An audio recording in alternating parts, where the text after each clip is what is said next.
Hello everyone, good afternoon, welcome to the Marketplace. Coming up, Public Accounts Committee of Parliament criticizes the Controller and Accountant General's Department for its failure to recover 61 billion cedis in state funds that remain locked up with various companies and state institutions across the country. And on business and politics, we examine the agric policies of the major political parties seeking to win power. My name is Darryl Powell. Thanks for being with us. Details coming up.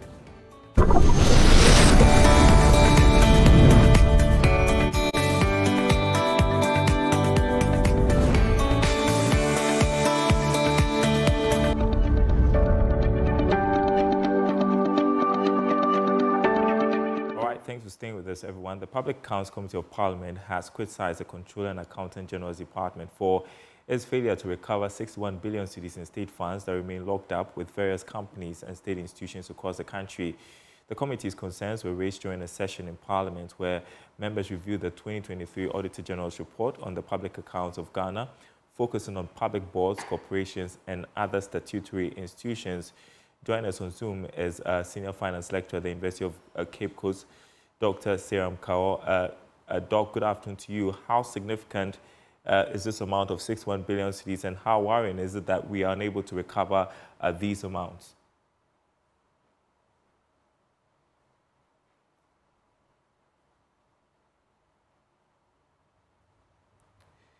If you can hear me, Dr. Kao, how significant is this amount of 61 billion cedis that we are not able to retrieve from various state institutions, and how worrying is it that we are unable to recover these amounts?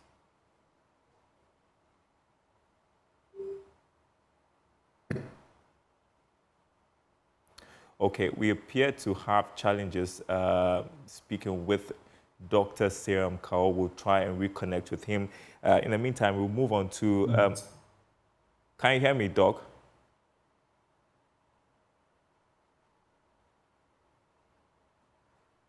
All right, we obviously have challenges there. Speaking with Dr. Seram Kao, we'll re-establish connection with him here on the Marketplace. Yeah, Now, moving on, experts are calling for the youth to harness the potentials of the agric sector for economic transformation. They argue young people must leverage technologies to revolutionize the sector and drive productivity.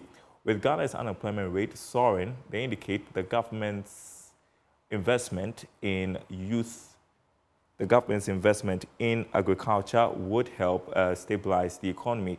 Here's more in this report.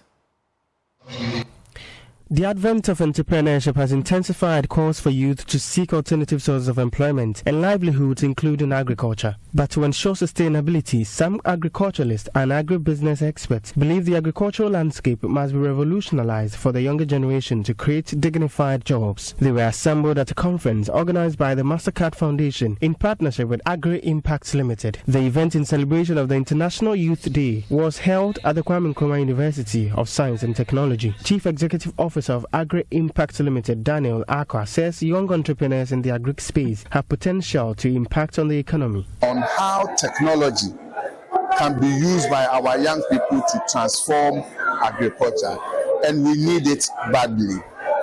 Our productivity is one of the lowest in the world. If you look at countries, when they are getting 10 tons, Ghana will be getting 3 tons per hectare. So we need to cultivate larger tracts of land to be able to get the same yields that others are getting.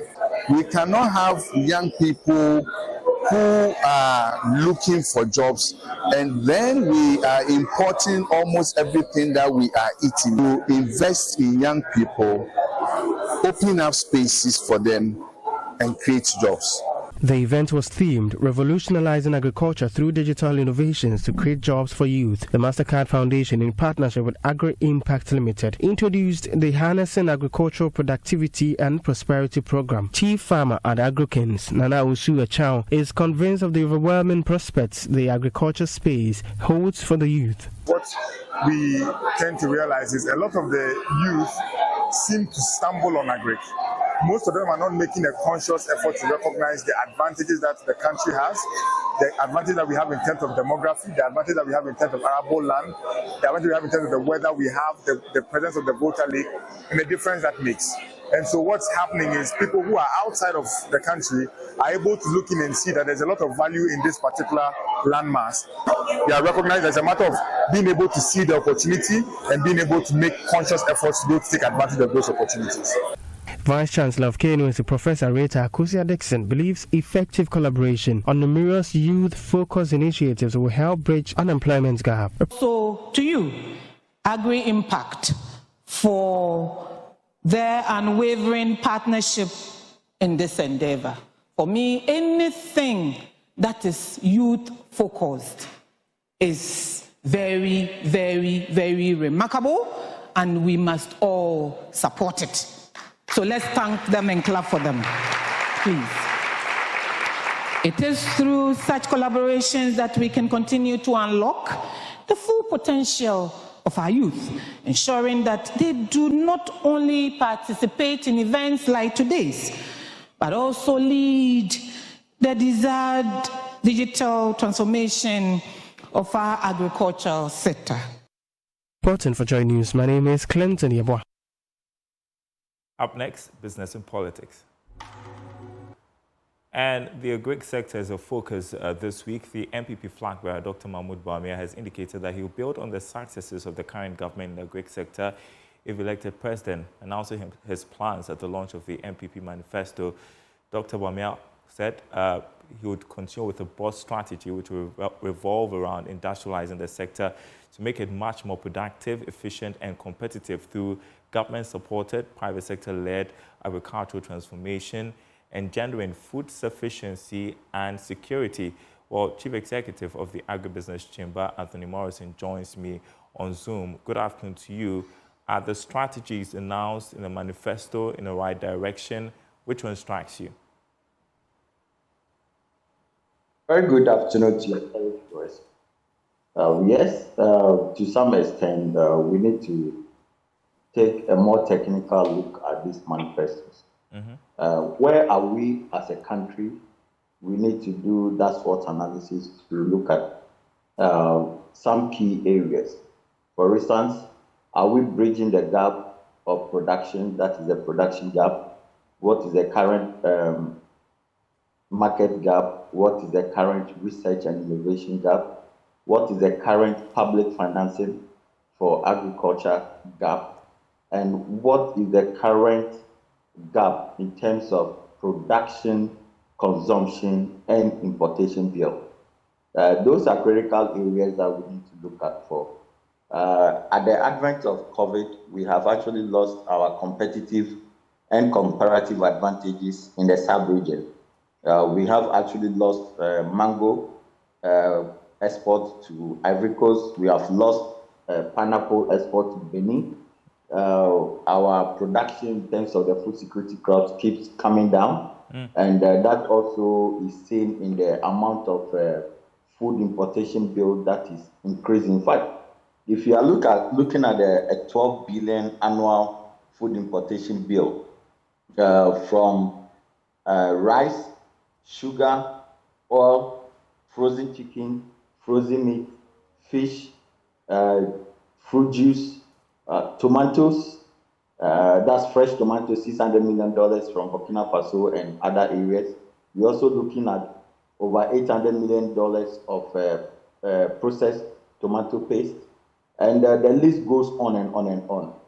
What we are looking at is that we are actually looking at a manifesto backed by the National Development Planning Commission's indicators for the agriculture sector, because if any manifesto does not align with that of the National Planning Commission, and I can tell you that manifesto will fall flat, because National Planning Development Commission actually have 600 policy interventions, and they continue to upgrade that and update it.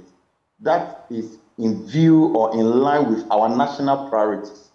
So if the manifesto is coming in place and does not address our national priorities such that we would be able to be competitive and develop a more advanced and enhanced competitive advantages, not only within the South region, but on the African continent, then that manifesto will not be addressing what we should be looking out for as a country.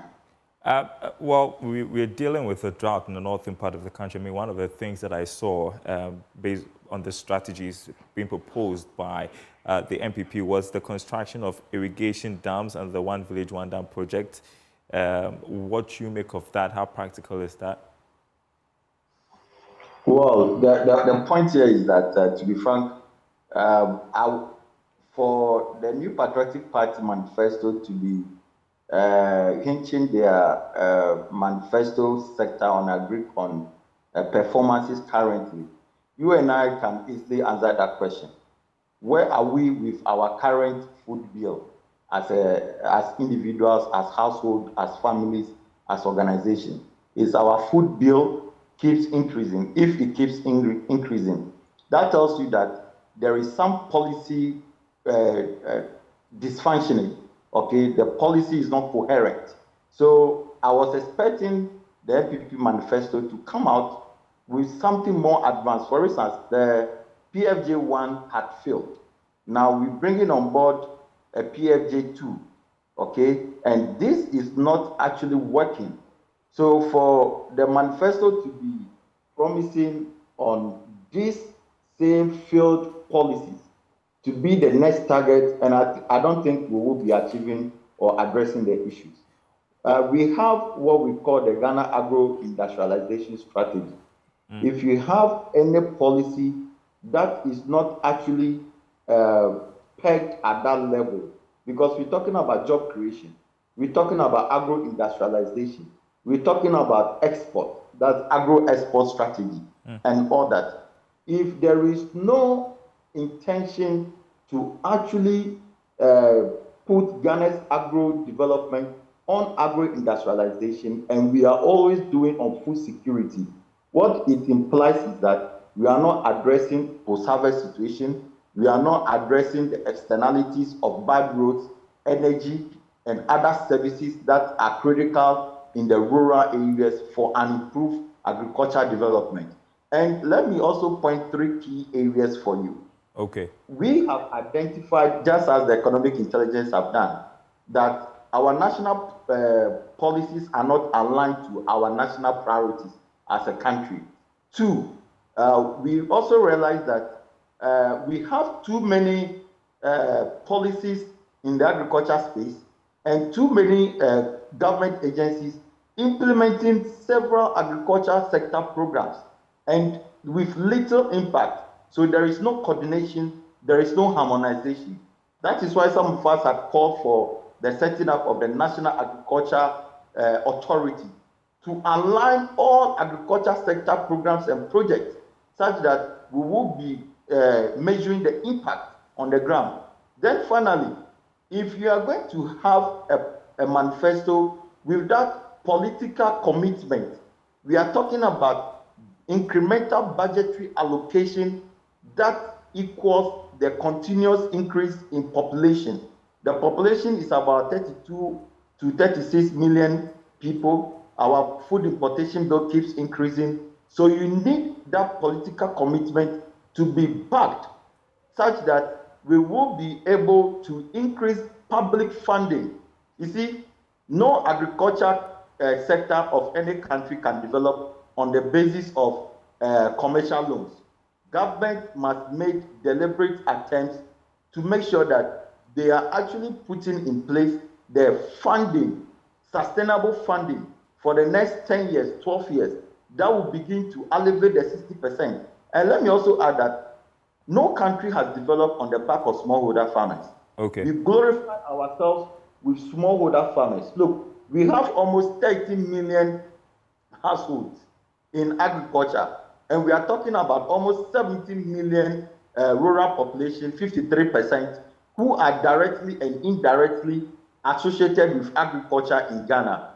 If you want to make the necessary impact, we need to begin to address this by introducing economic skills diversification programs to take away the unproductivity aspect of the smallholder farmers, make them more productive in other sectors.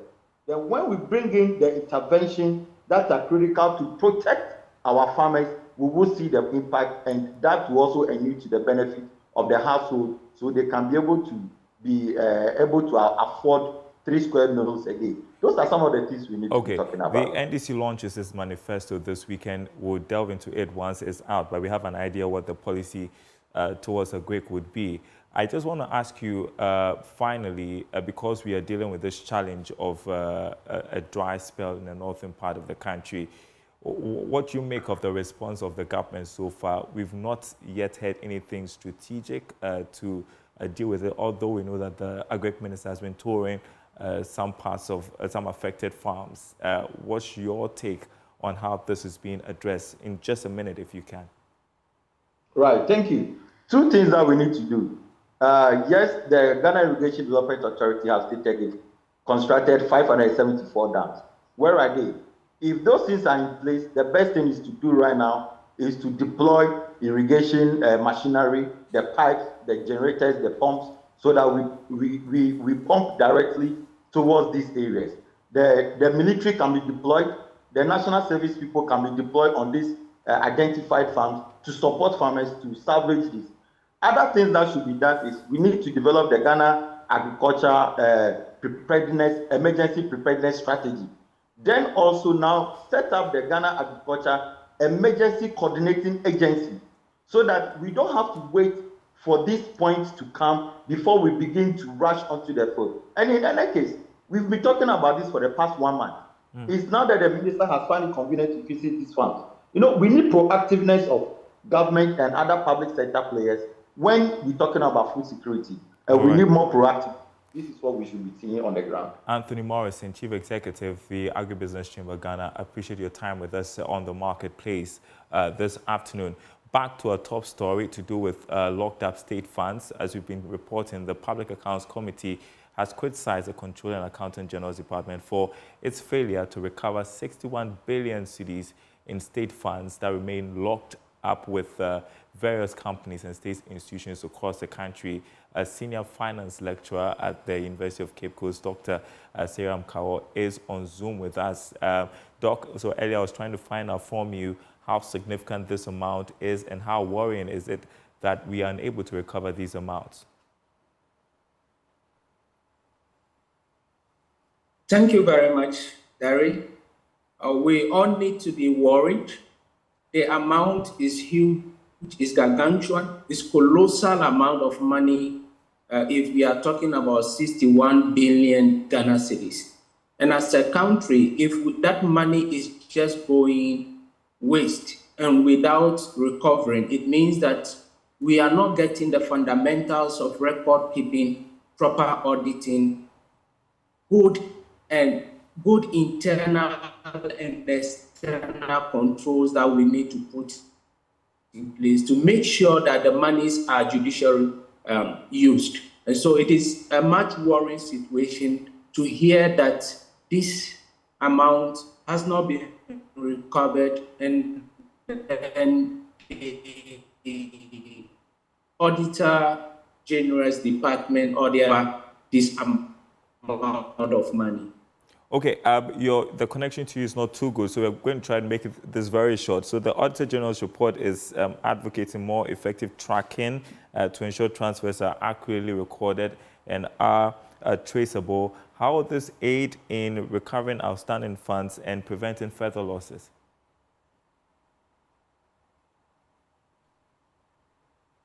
For us to have a record,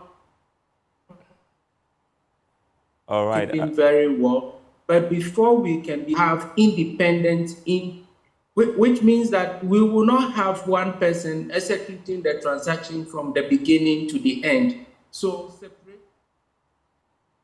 Unfortunately, we have to leave that conversation there. As you can see, the connection to Dr. Kao is not too good. We'll try and revisit this subject sometime later.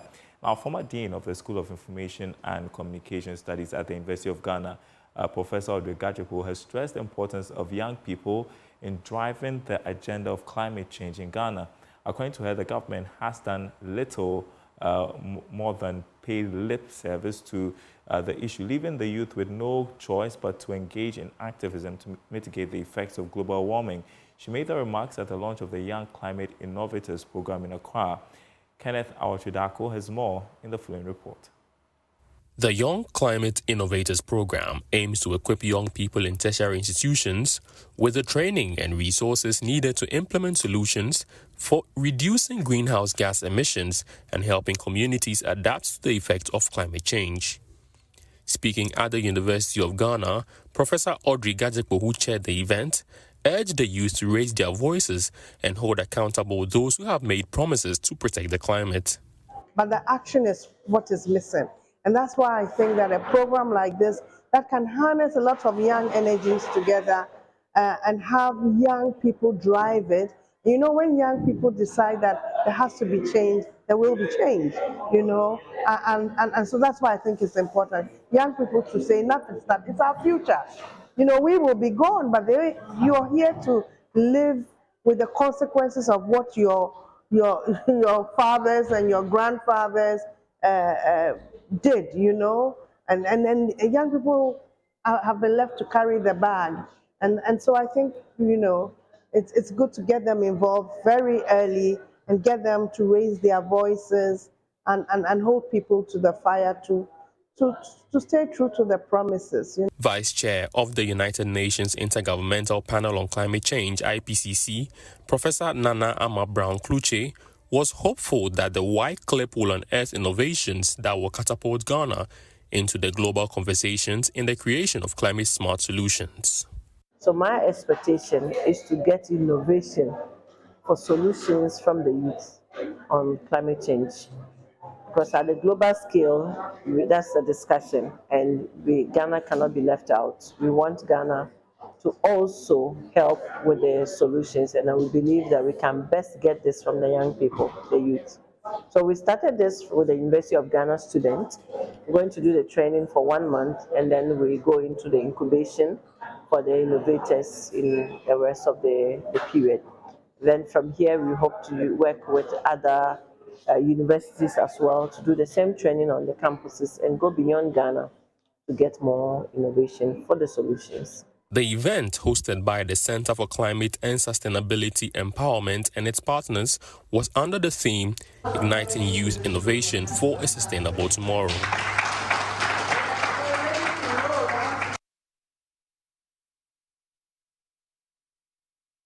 Now, Director for Resource Development and Membership at the Ghana Employers Association, Yvonne Asariabua, is urging human resource practitioners to leverage artificial intelligence to provide flexible working arrangements for females to excel in their roles. According to her, the full participation of women in the workplace creates value for the organization, hence the need to provide them with flexible and adaptive working conditions. Yes, more. The 10th Women in HR conference by the Ghana Employers Association focused on fostering the exchange of innovative ideas and best practices with the aim of enhancing both career advancement and organizational performance. The conference was themed The Power of Hair, Redefining HR Leadership. In an interview, Director for Resource Development and Membership at the Ghana Employers Association, Yvonne Asariabua, urged employers to carve innovative and flexible working conditions for women to excel at the workplace. I think that there have been a lot of the challenges. I'm sure it's not just peculiar to maybe the women in HR, but general challenges. We have a lot of maybe attrition, high attrition rates. We have a lot of the Gen Zs, as we call it, leaving the system and all that. So these are some of them that I think that we also have to look and address. We also have to implement some flexible working arrangements. You know, things are changing with AI and all of that. We need to also look at the way we address issues. And I think that if we are able to do this, it will go a long way to help the HR landscape. Human Resource Director at Africa Global Logistics Limited, Edith Akosua JMV, called on other employers to provide an inclusive culture and ensure equality to drive organizational growth. When women are at the decision table, the decision is richer. The strategy formulation, as said by the guest speaker, of course, is richer as well. And this leads to a greater performance or stronger organizations, not only in achieving the objectives, but we see that also showing in the financials. And for that reason, most investors from where I've worked before, they will look at these numbers as in women representation to even decide to put in their monies or not. So the investor relations office are always showing interest in strategy formulation when it comes to women representation. The Women in HR conference has over the years provided an avenue for HR practitioners to gain invaluable knowledge and insight.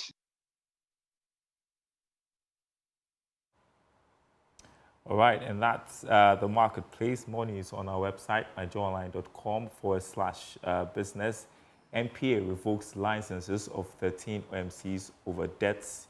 You can read more about that, myjoyonline.com/business. My name is Darryl Kwao. Thanks for watching.